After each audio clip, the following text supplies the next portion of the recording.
Bom, boa tarde, caros alunos da MD 942. Vamos aqui, apresentarei a aula de neoplasia do colo uterino. Essa aula ficará gravada e, obviamente, vocês terão acesso a qualquer momento. É um jeito novo, né, de fazer, e todos nós aí estamos exercitando, e eu acredito que entre todos os problemas e dificuldades que a pandemia está nos causando, tem muitos aspectos positivos, que é essa possibilidade de interagir de uma maneira muito mais ampla do que apenas presencial. Eu vou aqui abrir minha apresentação e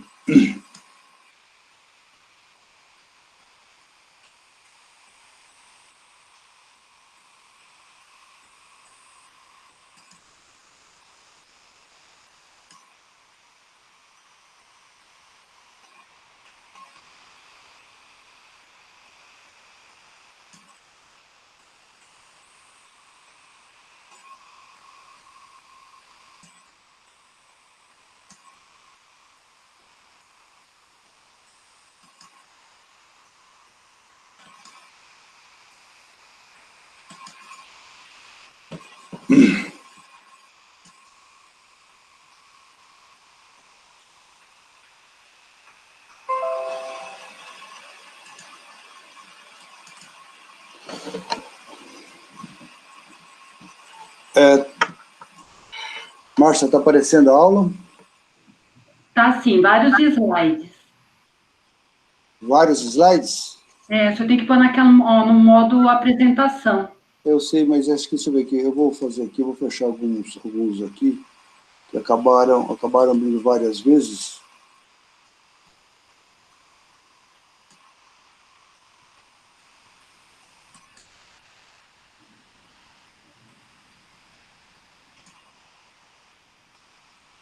Ok.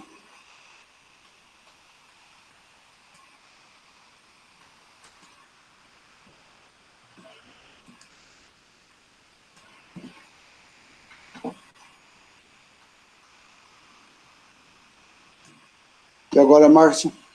Agora tá bom, tá ótimo.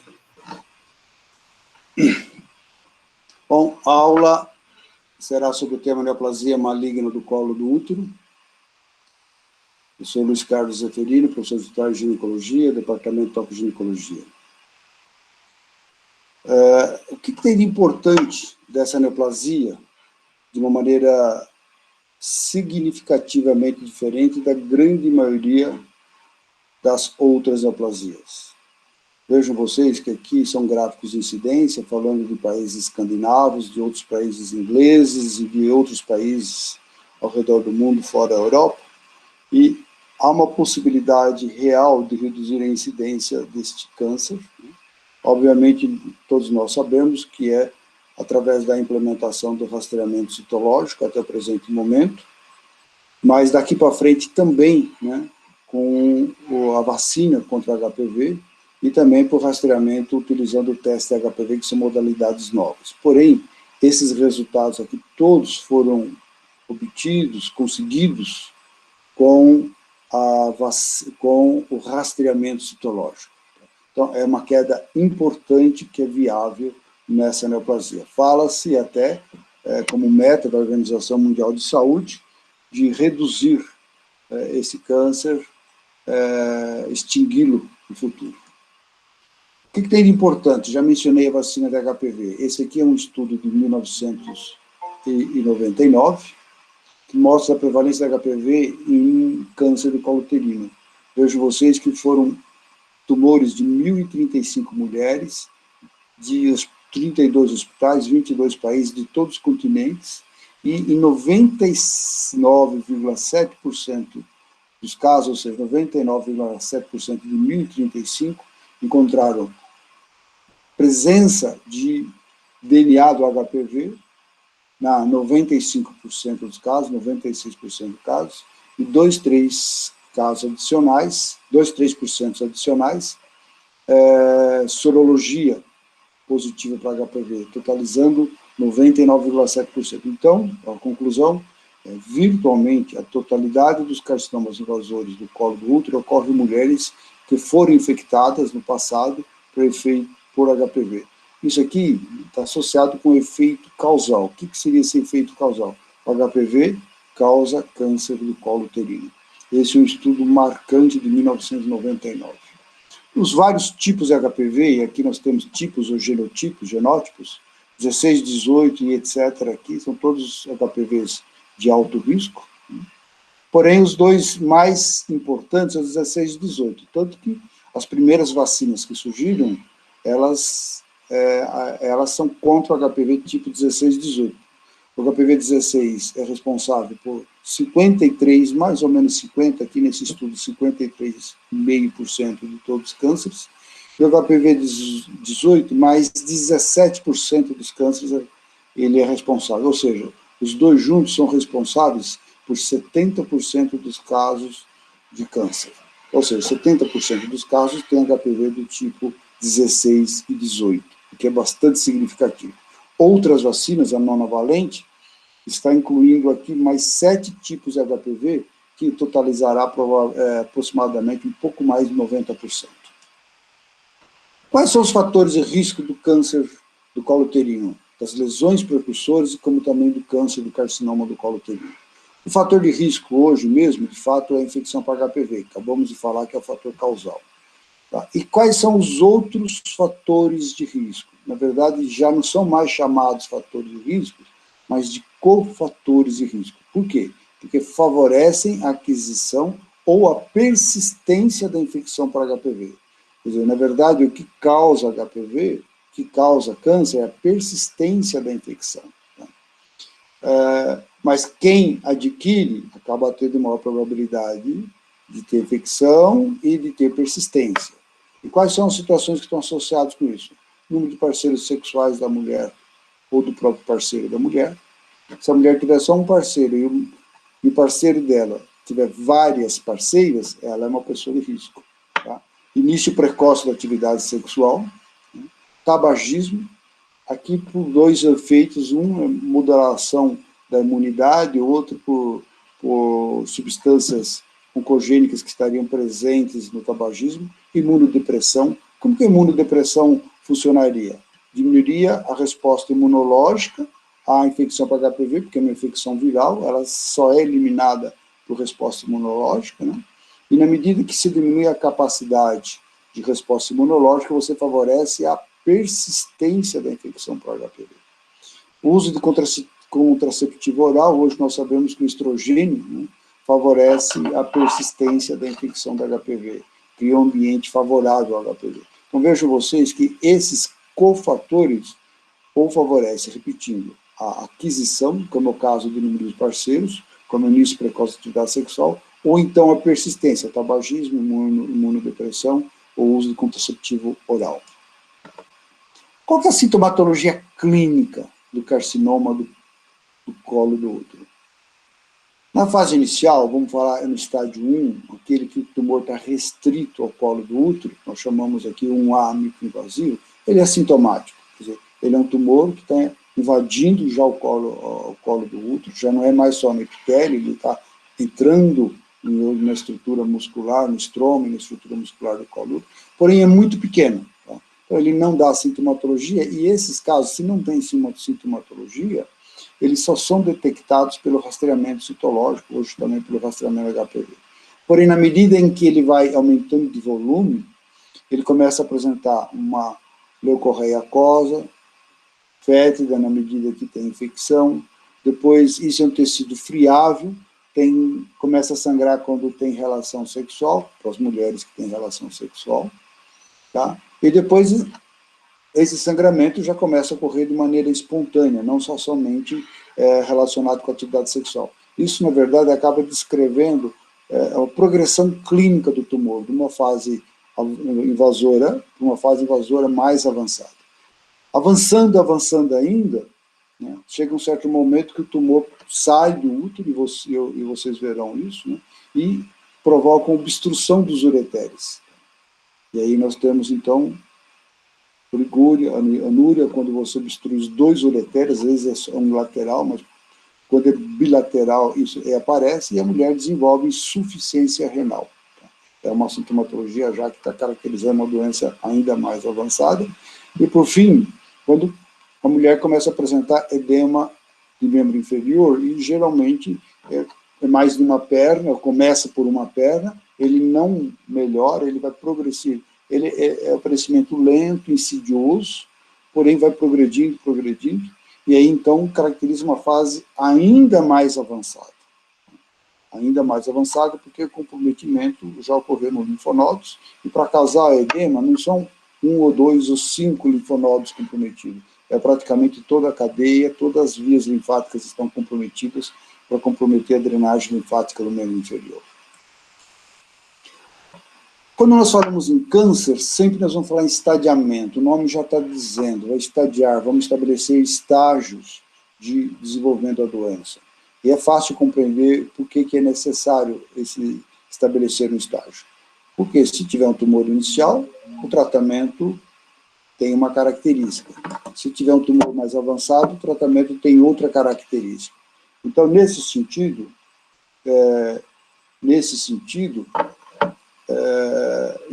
estabelecer a extensão da doença é absolutamente necessário. Absolutamente necessário para não tratar de mais e também não tratar de menos.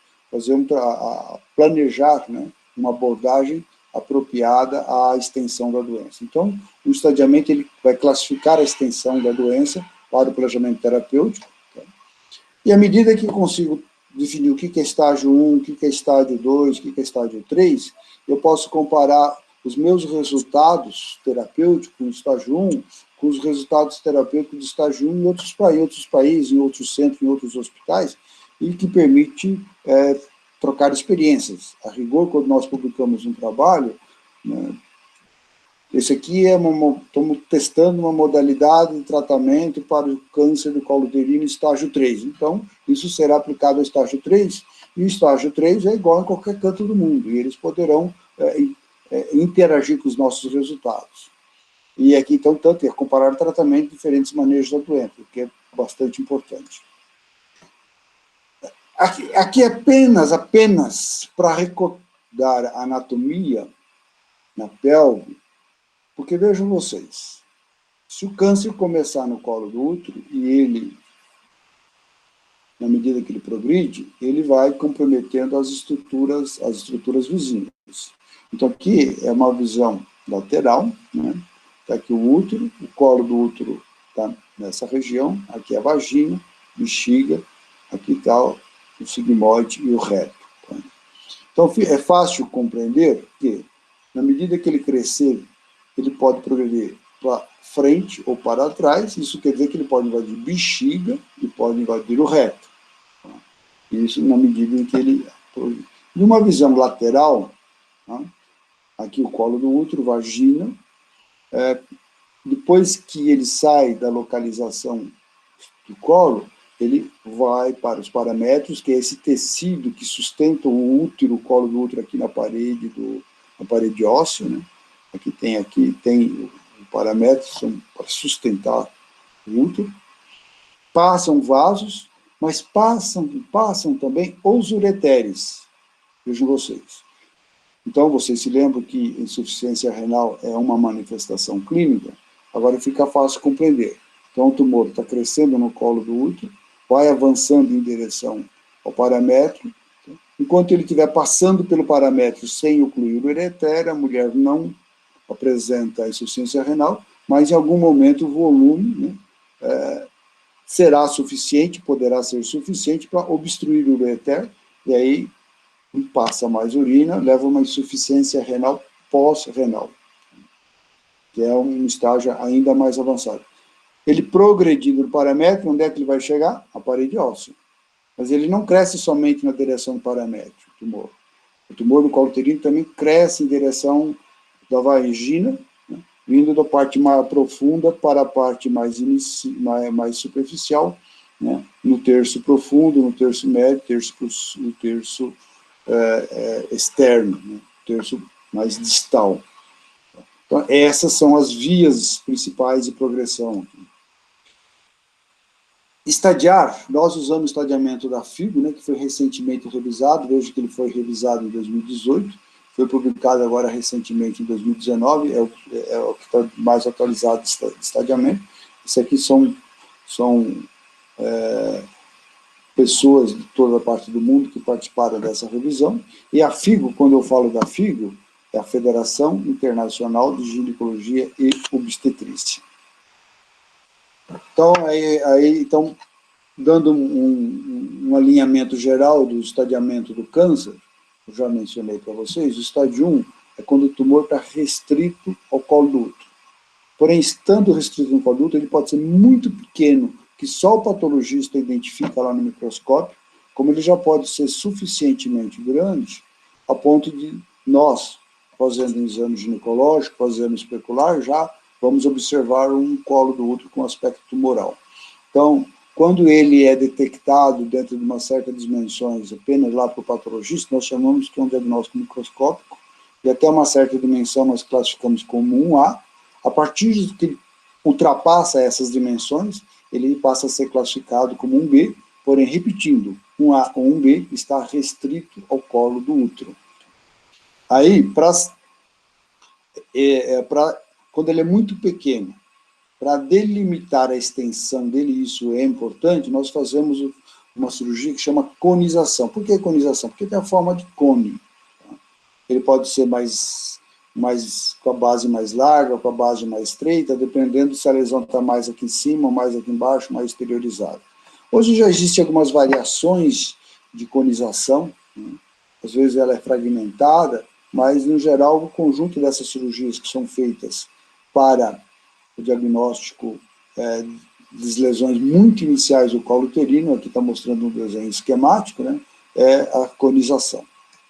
Aqui, então, esse aqui é o estadiamento. Eu coloquei esse diapositivo para vocês, aqui quando eu comentei, vejo vocês. 1A, a invasão estromal, né, no máximo de 5 milímetros de profundidade. Então, você tem a membrana basal, abaixo da membrana basal você vai até 5 milímetros, a medida a partir da base do epitélio, da membrana basal. Tá? Eventualmente pode ter vasos venosos ou vasos linfáticos comprometidos, mas isso não altera. Aí, o 1A, esse 1A é dividido em 1A1 e 1A2. É quando vai de 3 até 3 milímetros e 1A2 de 3 a 5. Estou colocando isso para vocês, mas eu, pessoalmente, nunca farei uma pergunta para vocês pedindo para vocês detalhar o estadiamento do câncer do colo uterino. Isso é para vocês saberem que tem um detalhe no estadiamento e que, para o especialista que vai tratar o câncer, é diferente de tratar um câncer estágio 1A do estágio 1B. E eu vou voltar a comentar isso. Tá? 1A1, 1A2 é diferente. É 1B. 1B já é aquele, bom, se aqui vai até 5 milímetros, qualquer invasão maior que 5 milímetros é 1B. E aí depois tem outras dimensões. 5 milímetros de profundidade, e aí já vai também a dimensão na superfície. Até 2 centímetros de dimensão é 1B1, entre 2 e 4 se uma lesão, que olhando no espéculo, ou pela imagem da ressonância magnética nuclear, tem de 2 a 4 centímetros é 1B2, e quando é maior do que 4 centímetros, é um colo tumoral, francamente tumoral, né? E aí pouco importa quanto é que está invadindo, se sempre mais que 5 milímetros, mas pouco importa quanto está invadindo, já é 1B3. Então, o 1B, né, nós temos 1B1, 1B2, 1B3, e este estágio 1, que tem 1A1, 1A2, 1B1, 1B2, 1B3, o tratamento varia muito de um estágio para outro. Ultrapassando o colo do útero, já comentei para vocês que ele pode crescer em direção ao paramétrio, como ele pode crescer em direção à vagina. Se o 1 é restrito ao colo do útero, quando ele ultrapassa esses limites, ele é estágio 2. Então, invasão parcial dos paramétrios e ou vagina. Ele pode só invadir o paramétrio e invadir a vagina, ou vice-versa, ou os dois. Quase sempre os dois, mais ou menos, né? Ele invade preferencialmente o paramétrio ou invade de maneira mais extensa o paramétrio, né? Mas frequentemente, ou mais frequentemente, ele invade os dois, o carcinoma do colo do útero. Um pouco de detalhes, então aí nós temos o 2, tem o 2A, 2B, os 2A é quando está envolvendo a vagina, 2A1, 2A2, e o 2B quando está invadindo o paramétrio, porém sem atingir a parede óssea. E a invasão de vagina são os 2/3 superiores da vagina, sem invasão parametrial. O que quer dizer isso daqui? Para ser 2A, ele tem que invadir só a vagina sem invadir o paramétrio. Porque se ele tiver com a vagina invadida e o paramétrio invadido, vai valer o estadiamento do paramétrio, que é 2B. Seria 2B, ok? Estádio 3. É fácil de deduzir. Então, no estádio 2, na vagina viria até os 2/3 superiores. Passou os 2/3 superiores, chegou até o terço mais distal, é 3. E o invadindo o paramétrio, se chegou até a parede óssea, é 3. Tá? Isso é um entendimento, ó, invasão total dos paramétrios e o total da vagina. Tá? Também enquadra-se como estádio 3 quando o tumor, já migrando pelas vias linfáticas, atinge os linfonodos das cadeias vasculares. E essas cadeias vasculares, essas cadeias de linfonodos levam o nome dos vasos onde elas se encontram. Então, nós temos aqui, tem os vasos ilíacos externos, os linfonodos que estão aqui são os linfonodos ilíacos externos. Aqui tem a ilíaca comum, então os linfonodos que estão aqui são os linfonodos da cadeia ilíaca comum. Aqui sai a ilíaca interna, que vem aqui, que vai dar uterina, que vai dar a vesical, os linfonodos que acompanham a trajetória da ilíaca interna, conhecido também como linfonodos hipogástricos, são vasos hipogástricos, são conhecidos como linfonodos da ilíaca interna ou hipogástricos. Quando eles surgem ao longo da aorta, eles são conhecidos como os linfonodos para-aórticos. Lógico que, chegando aqui a nível da aorta, nós estamos já num nível de gravidade maior do que o comprometimento apenas da pelve. Então, vamos lá? Estádio 3, o carcinoma estende até o terço inferior e ou estende até a parede pélvica. 3A, quando é só a vagina está comprometida, até 3A, ok? 3B, o tumor estende até a parede pélvica via comprometimento do paramétrio. Ou quando você já tem hidronefrose. O que é a hidronefrose? Ou rim não funcionante. É quando já ocluiu um ureter, mesmo que não atingiu a parede óssea.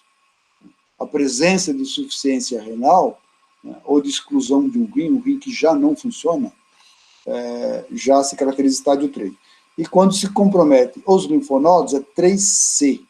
E aí, C1, você só aumenta os linfonodos pélvicos, e C2, se estão comprometidos os linfonodos paraórticos. Então, portanto, é um estágio mais avançado da doença. Por fim, aí já numa visão lateral, quando invade bexiga e o reto, estamos diante do tumor estádio 4, okay? Invasão de bexiga ou reto. E aqui, no caso, 4A é a extensão para os órgãos pélvicos adjacentes, bexiga ou reto. Mas o estádio 4 também tem o 4B, que já não é mais extensão por contiguidade, já é metástases para órgão à distância. Então, se tiver uma mulher que tem um carcinoma do colo do útero e aparece uma lesão no pulmão, e essa lesão ficar caracterizada como câncer do colo uterino, então, independente do tamanho do tumor lá no útero, lá na pelve, ele é um estádio 4B. Por quê? Porque já deu metástase à distância. Até lá, pode ser até que comprometeu parcialmente os paramétros. Esse aqui é 2B. Ah, mas tem metástase no pulmão? Então é 4B. Vale sempre o estadiamento mais grave. Como eu disse a vocês, eu não quero que vocês decorem essa sistematização, mas é muito importante vocês compreenderem essa evolução. Então, interessa para vocês muito mais saber esse desenho esquemático do que esse detalhamento que está no estadiamento, que é o especialista que vai utilizar. No nosso serviço aqui, como é que são diagnosticados os casos? Então, isso aqui é só uma sequência. Nós temos aqui, são 251 casos, mas vejam vocês que só de câncer do colo uterino, nós temos, só de câncer, estádio 1, 2, 3 e 4, nós temos aqui no nosso serviço uns 300 por ano. Tá? E lesão percussora tem outro tanto ou mais. Então, é muito frequente. Então, numa sequência de 251 casos que foram admitidos, metade dos casos que nós aqui no nosso serviço são lesões precursoras, felizmente, porque aqui a taxa de cura é próxima de 100% ou 100%. Agora, o estágio 1, que é aquele câncer inicial, que eu já comentei com vocês, ele é assintomático e um percentual pequeno que é detectado através do exame citológico. O 2, aquele que compromete o paramétrio. O 3, que compromete ainda mais o paramétrio, compromete a vagina, toda a vagina. Aquele que tem linfonodo positivo, é aquele que mais frequentemente é diagnosticado numa mulher que não faz rastreamento. Porque esse aqui é que vai apresentar sangramento, esse aqui é que vai começar a dar problemas mais importantes para a mulher, vai dar insuficiência renal. É quando a mulher que não faz rastreamento, ela vai procurar o serviço de saúde, o exame vai mostrar um colo do útero tumoral, os outros exames subsidiários mostrarão que tem aí um tumor que chegou até a parede óssea, um tumor que está associado com insuficiência renal ou com exclusão de um dos rins já. E o estágio 4, esse que compromete bexiga e reto ou da metástase à distância, é a minoria. Então, nós temos predomina ou então estágio 3, para quem não faz rastreamento, ou então lesão precursora para quem faz rastreamento. O estadiamento da FIGO, que eu já falei para vocês, né? Originariamente, esse estadiamento era baseado apenas no exame clínico, se fazia uma avaliação clínica, e se estabelecia o estadiamento, mas hoje, com as possibilidades terapêuticas que estão disponíveis, é mais importante, ou é importante, um conhecimento mais detalhado, né, desse estadiamento, e nós chamamos que atualmente, como ele é cirúrgico, ou seja, porque além da avaliação clínica, nós vamos incluir, ou devemos incluir, informações obtidas através de procedimentos cirúrgicos, que compõem. Então, o que é o estadiamento cirúrgico? Ele, obviamente, que ele incorpora as informações do estadiamento clínico, informações do exame clínico e dos exames que nós fazemos, tomografia, ressonância magnética nuclear, citoscopia, retinoscopia, como informações, né, o estadiamento anatopatológico, que fornece informações prognósticas mais precisas. Quer dizer, inspeção, descrição da inspeção e biópsias durante a cirurgia. O que é inspeção? O profissional abre o abdômen da mulher e inspeciona, ou se estiver fazendo uma videocirurgia, ao colocar os equipamentos, ele visualiza toda a cavidade, o que ele identificar, ele tem que descrever. Se tiver qualquer suspeita ou dúvida da lesão, ele tem que biopsiar. Okay? E se ele fizer a cirurgia, tirar o útero, tirar o paramétrio, tirar tudo que ele tirar, também vai para a análise anatopatológica. Então, obviamente, inclui todas as informações diagnostológicas das biópsias e das peças cirúrgicas. Tá? E aqui inclui os linfonodos. Ok? O estadiamento da FIGO. Aí, especificamente sobre exame clínico. Nós temos inspeção, né? Nós estamos olhando o colo do útero aqui com um espéculo, com ou sem coposcopia, avalia o aspecto do colo do útero, epitelizado, cerado, tumoral, presença de sangramento. O toque vaginal, né?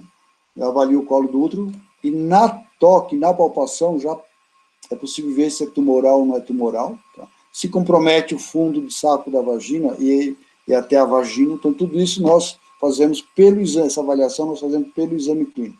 E o toque retal avalia o comprometimento dos paramétros lateralmente, à medida que, através do toque retal, é possível palpar os paramétros até a parede óssea e avaliar também se a mucosa retal ela pode estar comprometida ou não. Se ela estiver deslizante, lisa, ela não está comprometida. Se ela estiver fixa, estiver espessada, endurecida, ela provavelmente está comprometida. Lógico que o resultado desse exame é tanto mais preciso quanto mais experiente for o profissional que está examinando. A propedêutica associada ao exame clínico são um conjunto de exames, né? O raio-x de tórax sempre deve ser feito, né? Sempre deve ser feito. Então, todas as neoplasias nós temos que avaliar o pulmão, porque o pulmão é um local de metástase para qualquer neoplasia. 100% do nosso sangue no ciclo passa pelos pulmões, ele é muito receptivo às células circulantes, e aí aparecer metástases pulmonares é muito frequente. O que tem substituído o raio-x do tórax é a tomografia. Então, muitos centros hoje aboliram o raio-x do tórax para avaliar a invasão pulmonar e estão usando a tomografia. Logicamente que a tomografia é mais sensível. A ultrassonografia praticamente não tem restrição, não tem restrição. Né? Ela fornece várias informações apropriadas, porém, ela acaba sendo utilizada, deve ser utilizada, quando você não dispõe de tomografia e ressonância. Por quê? Você pode fazer a tomografia abdômen-pelve, né? Avaliação do abdômen e pelve, se você fizer esse exame, você não precisaria fazer a tomografia. E a ressonância magnética nuclear da pelve, ela é preferível à tomografia para avaliar a pelve. Tá? Então, essas informações são super importantes para o planejamento, porque esses exames permitem uma avaliação muito precisa, muito mais precisa, da extensão da doença antes de operar os casos. O que seria o ideal? O ideal seria fazer uma tomografia no abdômen e a ressonância pélvica. Se não tem ressonância, nós fazemos tomografia e abdômen da pelve. Se não tem nem tomografia nem ressonância, faz-se ultrassonografia. Outros exames. Cistoscopia, retossigmoidoscopia. Esses são exames que nós faríamos quando há suspeita de invasão vesical ou retal, ou seja, quando há suspeita de que possa ser um tumor de estágio 4A. Quando é que se suspeita que o tumor seja 4A? Toque retal, ou então, através da tomografia ou da ressonância, né, indicando que o tumor aparentemente está infiltrando a bexiga ou o reto. E aí, para confirmar, se faz uma cistoscopia, uma ressonância, e aí sim, para fazer uma biópsia, para confirmar se há, de fato, tem ou não tem invasão. O PET-CT, né, que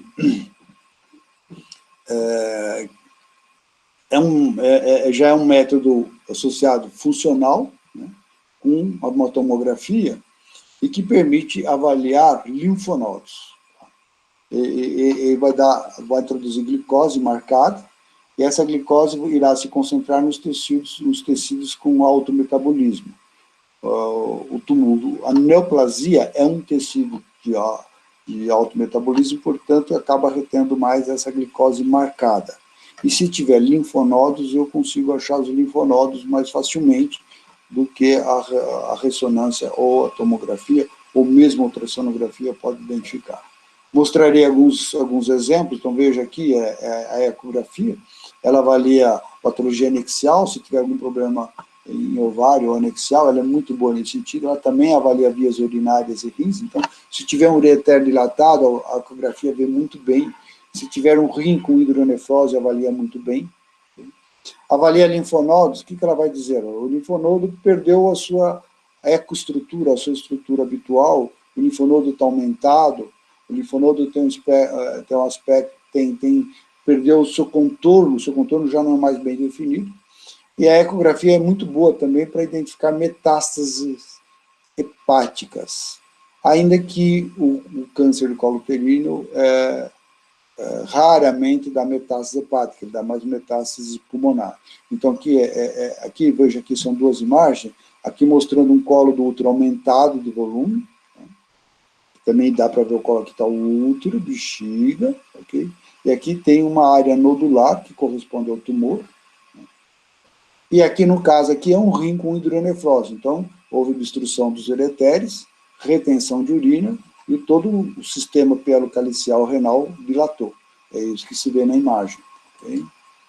Aqui, no caso, é a ressonância. Veja que a ressonância, quando nós estamos lá no estágio 1, que tem aquelas dimensões lá do estágio 1B1, 1B2, 1B3, se lembra que 1B1 é quando o tumor vai até 2 centímetros, 1B2 quando vai de 2 a 4, 1B3 é quando é maior que 4, o melhor método para medir isso é a ressonância. Então, vejam vocês. Aqui nós temos o útero, e essa imagem um pouco mais clara aqui é o tumor. Então, eu vou medir o diâmetro, o maior diâmetro aqui, e vou ver se é 2, 3 ou 4. Aqui já é um tumor maior, tá? Até ele está crescendo já para fora do útero, mas conectado no útero. Então, é um tumor ainda restrito ao colo do útero, ainda que ele já esteja crescendo para dentro da vagina, mas não está invadindo a vagina. Vejam vocês aqui que é um tumor já muito maior no colo do útero, e esse aqui, no caso, veja que é interessante, o colo do útero ficou maior que o próprio corpo do útero, né? Lógico que esse aqui claramente é um B3, esse aqui provavelmente é um B1, esses dois aqui, esse aqui deve ser um B2, esses dois aqui já são um B3.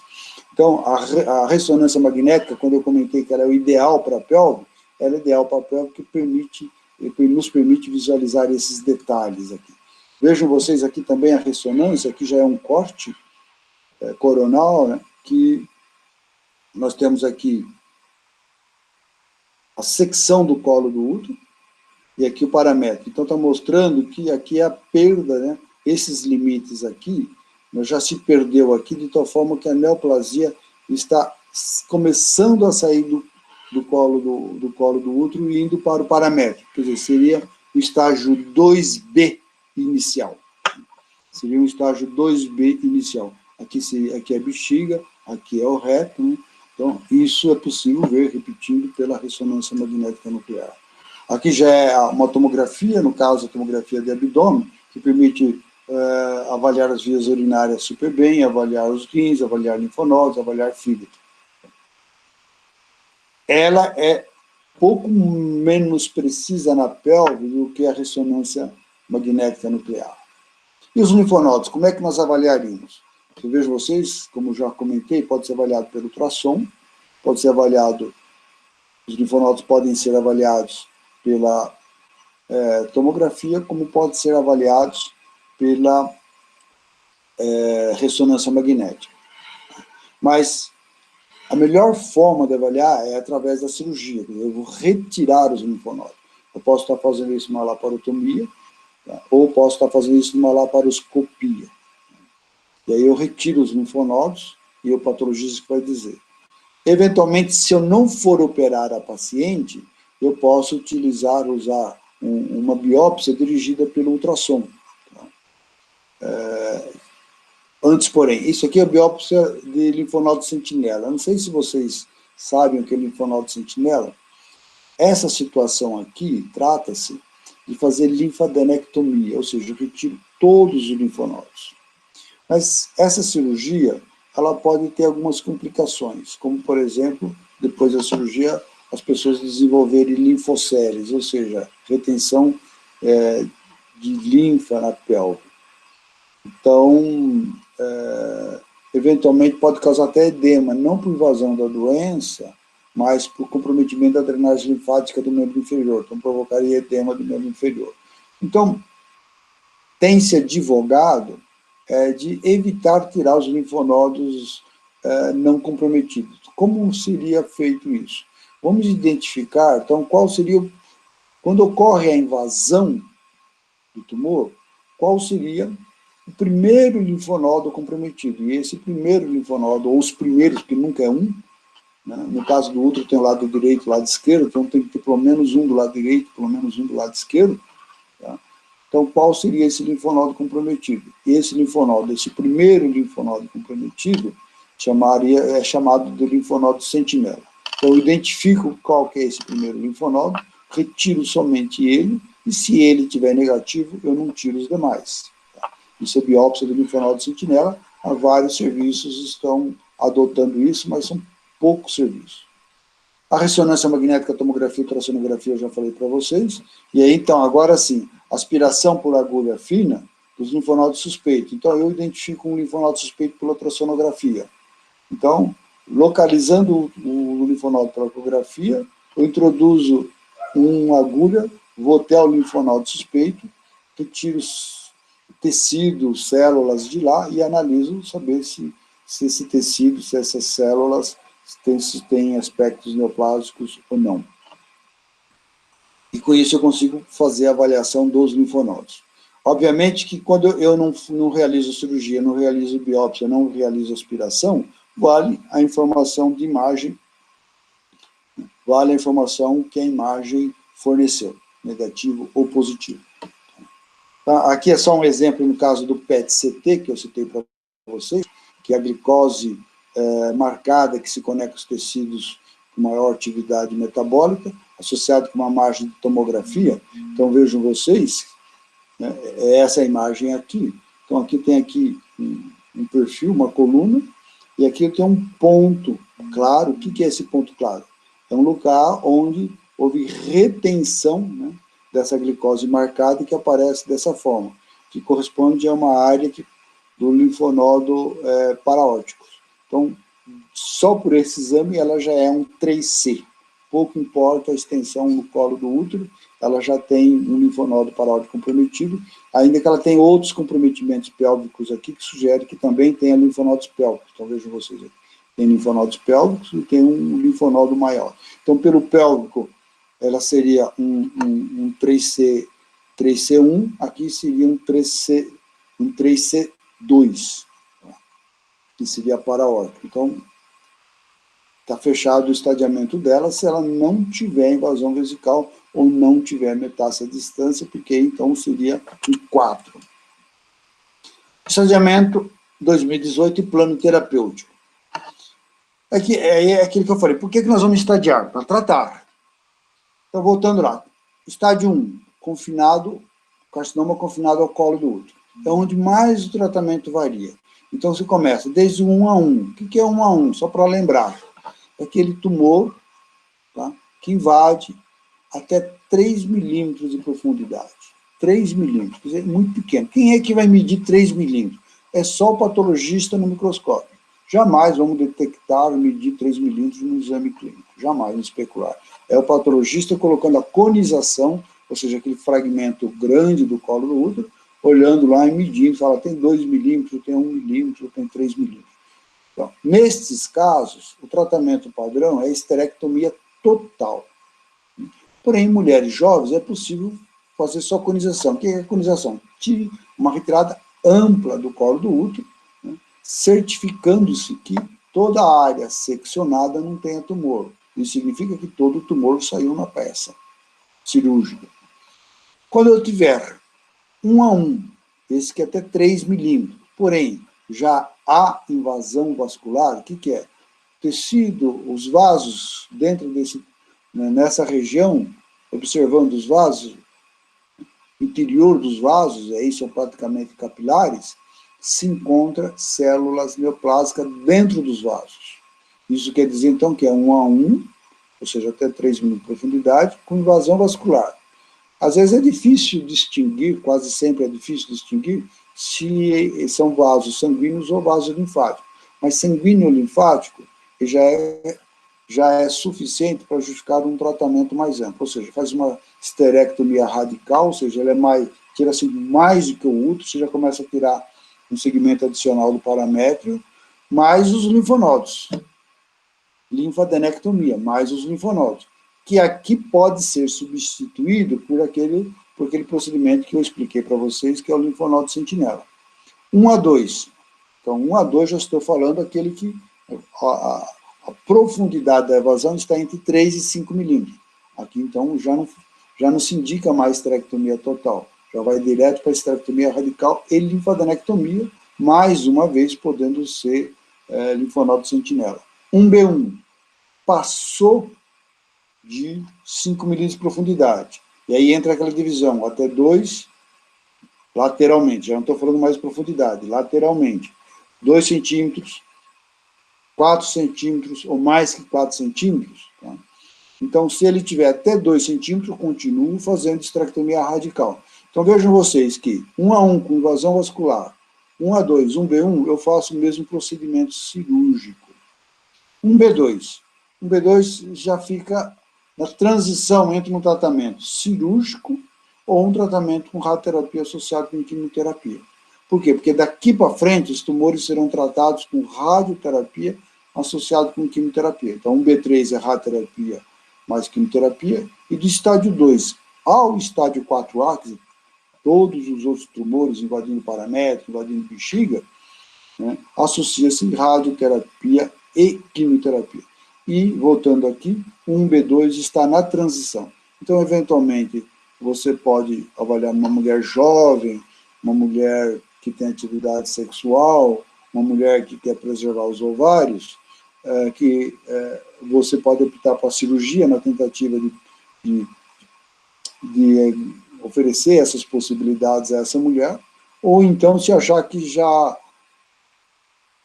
não é mais favorável para a cirurgia, condições não favoráveis para a cirurgia, como obesidade, você já passa a adotar a radioterapia associada à quimioterapia. E um B3 para frente, ou seja, aquele tumor com mais de 4 centímetros de diâmetro, no seu maior diâmetro, aí é radioterapia, e daí para frente sempre rádio e quimioterapia.